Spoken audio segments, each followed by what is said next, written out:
Hello everyone, hope you guys are doing well. So আগের ভিডিওতে আমি বলেছিলাম যে আমি কলকাতা যাচ্ছি, আর কারণটাও বলেছিলাম যে আমার আইপিএল দেখার প্ল্যান আছে। So today is the day and it's Monday. আর এখন বিকাল 5টা। এর আগে আমার একটা কাজ ছিল, সেটা সেরে এখন রওনা দিয়েছি ইডেনের উদ্দেশ্যে। তো চলো যেতে যেতে গল্প হোক। আমি আমার জব পারপাস আগে কলকাতায় থাকতাম, বেশ কয়েক বছরই ছিলাম, কিন্তু এই কয়েক বছরে একবারও আমি ইডেনে খেলা দেখতে আসতে পারিনি। কলকাতায় থেকেও আমার সুযোগ হয়নি, কখনো টিকিট পাইনি, না তো আবার অফিসের কাজের চাপে টাইম করে উঠতে পারিনি।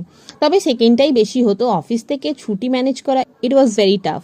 বাট যাই হোক, ফাইনালি আজ সুযোগ হয়েছে। আমার খুব ইচ্ছে ছিল স্টেডিয়ামে বসে লাইভ ক্রিকেট দেখার, প্লেয়ারদের নিজের চোখের সামনে থেকে দেখার। তো আলটিমেটলি সেটা ফুলফিলড হতে চলেছে। তো গল্প করতে করতে দমদম চলে এসেছি, আর দমদম থেকে মেট্রো ধরে এখন যাচ্ছি এসপ্ল্যানেড। কিন্তু বাইরে বিশাল গরম। কলকাতা গরম সম্বন্ধে আশা করি সকলের একটা আইডিয়া আছে, হিউমিডিটি এখানে খুব বেশি। তো মেট্রোর ভেতরে এসে সাময়িক একটু স্বস্তি আর কি। মেট্রোতে বেশ ভিড় আছে, কারণ আমার মতো অনেকেই খেলা দেখতে যাচ্ছে, তো ভালো মতনই ভিড় আছে। তো পৌঁছে গেছি এসপ্ল্যানেড, আর আমার অবস্থা এখন ফ্রিজ থেকে বেরিয়ে মাইক্রোওভেনে ঢোকার মতো, কারণ বাইরে সেই লেভেলের গরম। তো এসপ্ল্যানেড থেকে হেঁটে হেঁটে এখন ইডেন অবধি যেতে হবে, আর রাস্তায় প্রচুর ভিড়, ঠিকভাবে হেঁটে যাওয়াও যাচ্ছে না, এতটাই ভিড়। তো ইডেনের খুব কাছাকাছি চলে এসেছি, আর 6 নম্বর গেটটা খুঁজতে হবে, তাই আরেকটু এগিয়ে যেতে হবে। কিন্তু তার আগে আমাকে কিছু খেতে হবে, কারণ দুপুরে খেয়েছি আর এখন বেশ ভালোই খিদে পেয়েছে।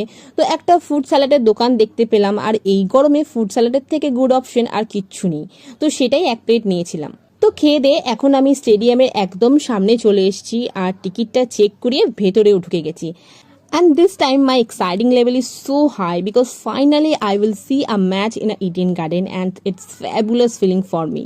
এত লোক একসাথে আমি কখনো দেখিনি, আর মাঠের অ্যাটমসফিয়ার ইটস টু গুড। মানুষজন সেই লেভেলে এনজয় করছে।